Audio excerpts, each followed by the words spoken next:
पाँव जो है ना वो सो जाते हैं, टांगें सो जाती हैं, किस्मत तो सोती है, कहीं बैठे बैठे जो है ना आपकी टांगें भी सो जाती हैं, कुर्सी पे बैठे हैं टांगें नीचे ऐसे लटकाई हैं, सुन हो जाती हैं, सो जाते हैं। इस तरीके से जैसे सुइयाँ बारीक बारीक ना आपको चुभना शुरू हो जाती हैं, जैसे बारीक बारीक चूटियाँ काट रही हूँ आपको, ये सिचुएशन हो जाती है। ये इश्यूज़ क्यों होते हैं, किस वजह से होते हैं, इसके ऊपर बात करेंगे। क्या ये कोई बीमारी होती है, कोई आपके अंदर किसी चीज़ की कमी होती है जो आपको पता नहीं चल रही थी, या कोई ऐसा सिग्नल होता है जो आपको बताया जा रहा होता है मगर हम उसको कैश नहीं कर रहे होते हैं। तो हमारे पास अमार अनवर डॉक्टर साहब जो हैं वो मौजूद हैं और बड़े फेमस डॉक्टर हैं, टिकटॉक पे भी बहुत वायरल हैं। हमारे पास पहले भी मधु हो चुके हैं, तो आज हम इनसे जो है ना पूछेंगे कि ये जो पाँव सोना है ये क्यों सोना है, ये चांदी क्यों नहीं है। अस्सलाम वालेकुम। Thank you so much for inviting मी।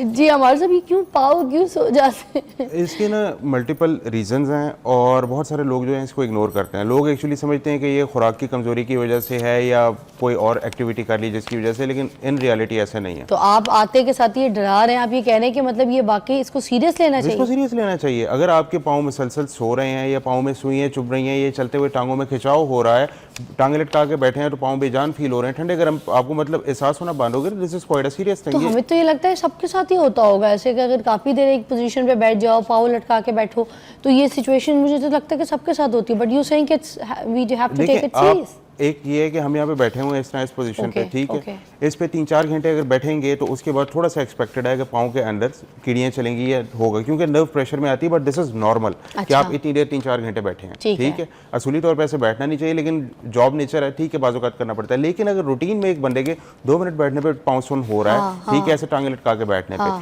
या वो थोड़ा सा कुछ कदम चला है, उसकी टांगे बेजान फील हो रही हैं, पाँव सुन हो रहे हैं, कीड़ियाँ चल रही हैं, ये बेजान महसूस हो रहा है, चंद कदम यहाँ से लेकर दरवाजे तक चलने पर उसे फील हो रहा है कि जनाब ये टांगों में जान कोई नहीं है, तो this is quite a serious thing, this needs to be investigated and treated. तो ये पाँव सुन होने की बुनियादी वजूहात क्या क्या हो सकती है? देखिए, जो एक जनरल रीजन इस पे है वो है न्यूरोपैथी, ठीक है। न्यूरोपैथी का मतलब ये कि नस खराब है, नस दबाव में है, या दूसरा इस पे रीज़न ये है कि ब्लड वेसल्स ख़राब हैं, ठीक है।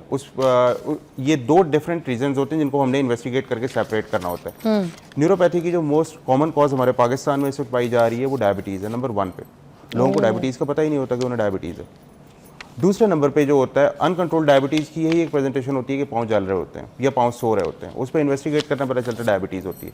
दूसरे नंबर पे जो न्यूरोपैथी का इस पर रीज़न होता है वो ये होता है कि एसेंशियल न्यूट्रिएंट्स की कमी होती है, जिसमें विटामिन बी या विटामिन डी की कमी होती है, उसको आप एड्रेस कर लें, ठीक हो जाता है। इसके बावजूद अगर ठीक नहीं हो रहा तो फिर स्पाइन रिलेटेड। अब ये विटामिन हमें मिलेंगे कहाँ से? जैसे विटामिन बी हो गए, आपको किसी भी मेडिकल स्टोर से मिल जाएंगे ओवर द काउंटर।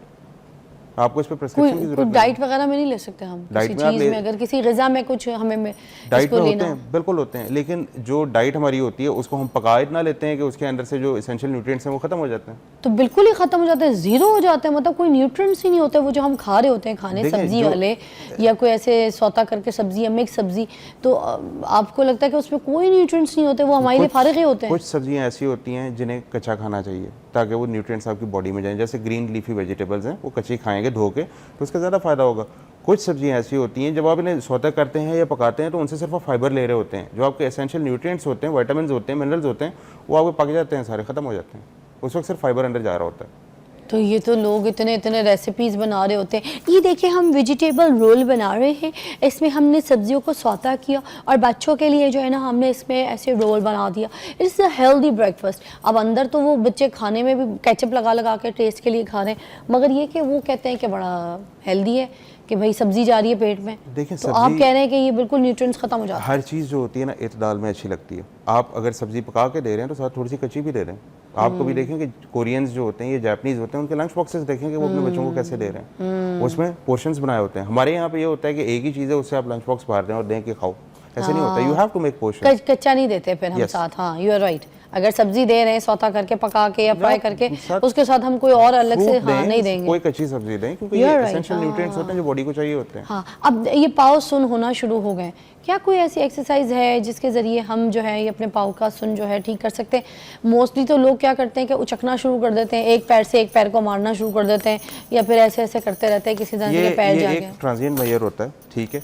इस पे जो बेस्ट एक्सरसाइज होती है, शॉर्ट टर्म रिलीफ कोई भी नहीं है, ठीक है। आपको एक लॉन्ग टर्म परसिस्टेंस के साथ चलना पड़ता है, फिर जाके आपकी चीज़ें बेहतर होती हैं। जो लॉन्ग टर्म इस पर रिलीफ होता है वो ये होता है कि आप रोज़ का एक हैबिट बनाएं कि आपने आधा घंटा वॉक करनी है। आजकल गर्मियों का सीज़न है, जो जिन्हें स्विमिंग आती है वो स्विमिंग करें। Swimming is one of the best exercises. ये सुन के लिए, ये सुन के लिए, आपकी ओवरऑल बॉडी हेल्थ के लिए, क्योंकि इससे ये होता है कि जब आप वॉक करते हैं या स्विम करते हैं तो आपके नर्व्स को करंट जाता है। वो करंट जाता है तो वो चीज़ जो एक कंप्रेशन में है वो खुद ब खुद अपने आप को करेक्ट करने की कोशिश करती है। कौन सी संगीन बीमारियां जन्म लेती हैं अगर पाँव मुसलसल सुन रहना शुरू हो जाए? लेकिन जैसे मैंने पहले बताया कि डायबिटीज़ हो सकती है इसमें, ठीक है, डायबिटिक न्यूरोपैथी। दूसरे नंबर पे होता है ये साइंस भी हैं? ये साइन है उसका, ये प्रेजेंटिंग साइन होता है डायबिटिक न्यूरोपैथी का, कि उस पर पाँव सुन होते हैं, हाथ सुन होते हैं, ग्लव स्टॉकिंग न्यूरोपैथी से बोलते हैं। तो बाज़-औक़ात आपने देखा होगा कि जो डायबिटिक्स होते हैं, अनकंट्रोल होते हैं, उनके पाँव काटने पड़ जाते हैं। आय हाय, आय हाय। अच्छा, ये विटामिन्स का जैसे आपने हमें बताया, ठीक है, बहुत से डॉक्टर्स हमारे पास आते हैं, वो ये कहते हैं चाहे कोई जवान है, चाहे कोई बूढ़ा है, कोई बच्चा है, विटामिन डी सब ने लेना है। तो क्या विटामिन डी सोर्स हर एक को ज़रूरी है? ये सप्लीमेंट्स चाहिए हमें हर एक को? विटामिन, देखिए, हर चीज़ जो होती है ना वो एतदाल में अच्छी लगती है। एतदाल का मतलब ये कि आपने नॉर्मल अमाउंट में लेनी है। अगर आपकी विटामिन डी कम है तो आपको प्रॉब्लम होगी। विटामिन डी अगर आपकी एक्सेस में है तो गुर्दे में पथरी बनेगी, ठीक है। ये होता है, ये दो एक्सट्रीम्स हैं। आपको कैसे पता चलेगा कि आपकी विटामिन डी कम है?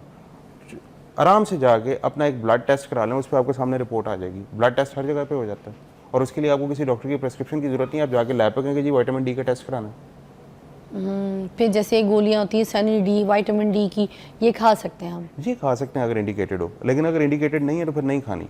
अगर कम आया तो? कम आया तो फिर आप इसे खाएं। जैसे इस पर डिपेंड करता है कि क्या उस पर कितनी कमी है। ये ज़्यादा कमी है तो फिर आपको वीकली लेना पड़ेगा, कम है तो फिर आप रूटीन में ले सकते हैं, मंथली ले सकते हैं। अच्छा, किसी को अगर विटामिन डी ज़्यादा हो जाए तो भी नुकसानदेह हो सकता है? जी बिल्कुल नुकसानदेह होता है। फिर इसको फ्लश करवाना पड़ता है? उसका फिर प्रॉपर इलाज होता है, उसकी आगे ट्रीटमेंट होती है। और विटामिन डी ज़्यादा हो जाए तो आपने कहा गुर्दों में पथरी हो जाती है, और एक प्रेजेंटेशन होती है कि गुर्दों में पथरी होती है। उसके अलावा एबनॉर्मल कैल्सिफिकेशंस हो सकती हैं बॉडी में।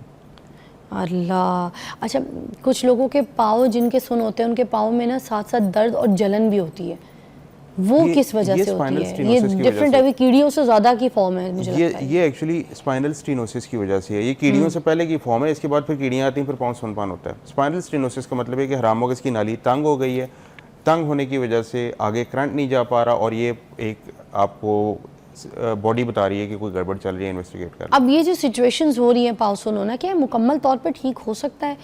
इसका जो इलाज, जैसे कि आपने वॉक का बताया, स्विमिंग का बताया, आपने बॉडी हरकत का बताया, ठीक है, तो इन सारी चीज़ों के साथ क्या मुसलसल ये जो हो रही है सिचुएशन, सुन हो रहे हैं, पाँव चुन हो रही है, जलन हो रही है, ये मुकम्मल तौर पर ठीक हो सकता है? बिल्कुल ठीक हो सकती है अगर आप एक हेल्दी लाइफस्टाइल अपनाएं। प्रॉब्लम इस पे ये है कि हमारे लोग हेल्दी लाइफस्टाइल की तरफ नहीं आते। हमारे लोग कहते हैं कि आप शॉर्टकट बता दें, दवाई लिख दें, दवाइयों से चीज़ ठीक नहीं होती। इसका 95% लोगों में एक हेल्दी लाइफस्टाइल इसका जवाब है। अब देखें ना, कुछ लोग हैं ऑफिस में काम करते हैं, ठीक है, वो मजबूरी होती है उनकी, वो रेगुलरली इस तरह उठ के अपनी पोजीशंस नहीं चेंज कर सकते, जा नहीं सकते, ठीक है, कहीं और एक्सरसाइज नहीं कर सकते, उनको बैठना ही है सारा दिन, अपने आवर्स का ही वो उनको पे हो रहा है, फिर वो क्या करेंगे? डाइट को कंट्रोल करें ताकि उनका वजन कंट्रोल में रहे। असल प्रॉब्लम इस पे ये होता है। डाइट से भी ये ठीक हो जाएगा? डाइट, देखें, डाइट से इम्पैक्ट पड़ता है वजन के ऊपर। आपकी जो स्पाइन होती है ना, जो आप अलामात बता रहे हैं, ज़्यादातर उन लोगों में आती है जो ओवरवेट है या ओबीज है। बहुत कम ऐसे लोग होते हैं जिनकी नॉर्मल वेट होता है, उनको फिर और रीज़न होता है, लेकिन ओवरवेट या ओबीज लोगों में ये प्रॉब्लम आती है। उसका जो मेजर रीज़न होता है वो होता है वेट कंट्रोल ना करना। आप वेट को कंट्रोल करें, चीज़ें ठीक हो जाएंगी। अच्छा, कुछ लोग हैं जो डिप्रेशन का शिकार है, उनका वेट भी कम है, उनको हेल्थ इशू ऐसा कोई नहीं है, मगर उनको ये पाँव सुन होने वाला इशू आता है, ठीक है, तो ये डिप्रेशन के जो मरीज़ हैं उनके लिए क्या कहेंगे, वो क्यों इस रीज़न का शिकार होते हैं? देखिए, डिप्रेशन के अंदर इसके अलावा भी और बहुत सारे सिम्टम्स होते हैं, ठीक है। डिप्रेशन के अंदर जो बंदे का एनर्जी लेवल होता है वो बहुत कम होता है, कोई काम करने का दिल नहीं करता, हर वक्त इरिटेबिलिटी रहती है, बॉडी एक्स होती है, पूरे जिस्म में दर्दें होती हैं। बेसिकली दो केमिकल्स होते हैं जो ब्रेन ने प्रोड्यूस करने होते हैं, डोपामिन और सेरोटोनिन, ठीक है। डिप्रेशन के अंदर इन केमिकल्स का इम्बैलेंस होता है। इनको करेक्ट करने के दो तरीके होते हैं, या तो आप दवाई खा लें, या फिर ये है कि आप कोई ऐसी एक्टिविटी करें जिससे आपकी केमिकल्स नेचुरली प्रोड्यूस हों। ऐसी एक्टिविटी जो होती है वो रनिंग होती है, जॉगिंग होती है, स्पोर्ट्स होती हैं। अच्छा, और कुछ ऐसे लोग होते हैं जो बातें कर रहे होते हैं मगर अपने बॉडी को ऐसे ऐसे हरकत दे रहे होते हैं, ज़बरदस्ती का टांगों को ऐसे ऐसे हिला रहे होते हैं, ठीक है, बात करें मगर हिलाए जाएंगे। आपने बहुत से ऐसे लोगों को देखा हो, तो ये भी डिप्रेशन की सिचुएशंस में आएगा? नहीं, या फिर उनको कोई पैर में कुछ हो रहा होता है तो जो ऐसे ऐसे, ये गैर इरादी होता है, ज़रूरी नहीं कि हर बंदे को ये हो, बाज़ औक़ात मैं भी कर रहा होता हूँ, तो गैर इरादी होता है, इसका डिप्रेशन ये उससे कोई ताल्लुक नहीं होता। अच्छा, और ये जो खून की गर्दिश है ना, इसके लिए भी लोग कहते हैं कि जो टांगे सुन हो रही हैं, ये खून की गर्दिश की कमी हो जाती है, जी बात में दिल पंप नहीं कर पा रहा। ये बिल्कुल तो एक रीज़न होता है। ये मैंने शुरू में बात की थी कि दो रीजंस होते हैं, या न्यूरोपैथिक है या वास्कुलर। वास्कुलर का मतलब ये कि प्रॉपरली खून की गर्दिश वहाँ पे नहीं जा पा रही। तो हम सबसे पहले इसको इन्वेस्टिगेट करते हैं कि आया ये वास्कुलर है क्या खून की कमी की वजह से, और वो एक सिंपल एग्जामिनेशन पे नज़र आ जाता है कि ये खून की कमी है या ये आपकी जो है न्यूरोपैथिक है। बुढ़ापे की वजह से पाँव सुन होते हैं, या ये फिर वजूहात जो है नौजवान नस्ल में भी, जवानी में भी देखी जा रही हैं? ये जो बीमारी स्पाइनल स्टेनोसिस की होती है, ये 90% ओल्ड एज की बीमारी है, ठीक है, या फिर उन लोगों में देखी जाती है जो मॉर्बिडली ओबीस है। जवानों में ये बहुत कम 1 आउट ऑफ 100 कोई होता है जिसे इतनी सीवियर स्टेनोसिस होती है। क्या कोई ऐसी ख़ास ग़िज़ा जो आप कहते हैं क्या कि वो खाई जा सके, कोई ऐसी मेडिसिन आपको लगता है कि जब पाँव सुन हो तो वो खा लें, वो कारआमद होगी, नुकसानदेह नहीं होगी? देखिए, फ़र्स्ट ऑफ ऑल जहाँ तक मेडिसिन की बात है ना, जो मेडिसिन है उसके साइड इफ़ेक्ट्स होते हैं, ये बात ज़हन में रखिएगा। कोई भी मेडिसिन जो है वो ऐसी नहीं है कि बगैर साइड इफ़ेक्ट्स हो। आप जब मेडिसिन लेने जाते हैं, कभी भी आपने लिया होगा तो अंदर से एक बहुत बड़ा लीफलेट निकलता है, कभी नोट करें, निकलता है उसके अंदर से, उस पर जाके पढ़िएगा, छोटे छोटे उस पर ना साइड इफ़ेक्ट्स लिखे होते हैं सारे जो आपकी बॉडी पे हो रहे अच्छा, हैं, वो उसके ऊपर लिखे होते हैं? उसके ऊपर लिखे होते हैं। हमने कभी नोट नहीं किया। पढ़िएगा नेक्स्ट टाइम, उस पर साइड इफ़ेक्ट्स होंगे और वो साइड इफ़ेक्ट्स आपको आएंगे जब आप लॉन्ग यूज़ करेंगे। तो कोई भी मेडिसिन जो है वो सेफ़ नहीं है। हमारी फार्मा की किताब में लिखा है कि drug is a poison that is given in controlled amount to treat the disease. ये मजबूरी की हालत में हमें देना पड़ता है, ये एक लिमिटेड टाइम तक देना होता है। तो ये प्लीज़ एक लोगों से रिक्वेस्ट है कि अपने जहन से ये निकाल दें कि मेडिसिन खाएंगे तो ठीक हो जाएंगे। मेडिसिन खाने से आपकी बीमारी कंट्रोल होती है, ठीक नहीं होती। ठीक आपने जो होना होता है वो एक हेल्दी लाइफस्टाइल से ठीक होना होता है। आपने ठीक होना होता है अपने वेट को कंट्रोल करके, और आपने ठीक होना होता है अपनी फिजिकल एक्टिविटी को बढ़ा के या फिजियोथेरेपी करा के। अगर नहीं फ़र्क पड़ता तो उस पर फिर फर्दर इन्वेस्टिगेट करके कुछ लोगों में ऑपरेशन की जरूरत मैं आपके पड़ती है। तवज्जुह से एक बात भी यहाँ पे लोगों को बोल देती हूँ, बहुत से लोग हैं जिनको कोई दांत का दर्द हो जाए, जिस्म में दर्द हो जाए, तो पेन किलर्स, एनसेड, ठीक है, सेनफ्लेक्स, इस टाइप की गोलियां खाते हैं। आपको पता है आपका पेट पहले तो डिस्टर्ब करता है, उसके बाद आपके पेट के अंदर ज़ख्म कर देता है, गर्मी पैदा कर देता है, आपके पूरे मुंह पे, जिस्म पे दाने आ जाते हैं। वैसे तो मुझे अलाउ नहीं है कि मैं यहाँ पे किसी गोलियों के नाम लूँ, मगर मैं आपको बता रही हूँ ये गोलियाँ डॉक्टर के रिकमेंडेशन के साथ खानी है, ऐसे नहीं खानी, ज़िंदगी ख़त्म हो जाएगी। सर मैं गलत कह रही हूँ? देखिए जी, आपने जो बात की, यू आर 110% राइट। ये जो आप डिस्क्राइब करें ये non steroidal anti inflammatory drugs हैं। ये ड्रग्स की एक क्लास है जो पेन किलर्स हैं, आपको ओवर द काउंटर मिल जाते हैं। नेक्स्ट टाइम जब आप कोई भी दवाई खाएं तो उसके साइड इफेक्ट्स आपने लाजमी पढ़ने हैं। इन्होंने बताया कि पेट के मसाइल होते हैं, मैं आपको दूसरा मसला बता देता हूँ जिसका आपको पता ही नहीं है। आपके गुर्दे खराब हो जाते हैं। रीनल फेलियर की सबसे लीडिंग कॉज जो है वो दर्द वाली दवाइयों का यूज और है। बताओ। तीसरी एक कैटेगरी है जो दर्द की दवाई में रहते हैं, वो नशा व अद्वियात होती हैं, वो भी आपको मिल जाती हैं, वो प्रेस्क्रिप्शन ड्रग्स हैं। लेकिन वो जब एक दफ़ा लग जाती हैं तो वो आप छोड़ नहीं सकते।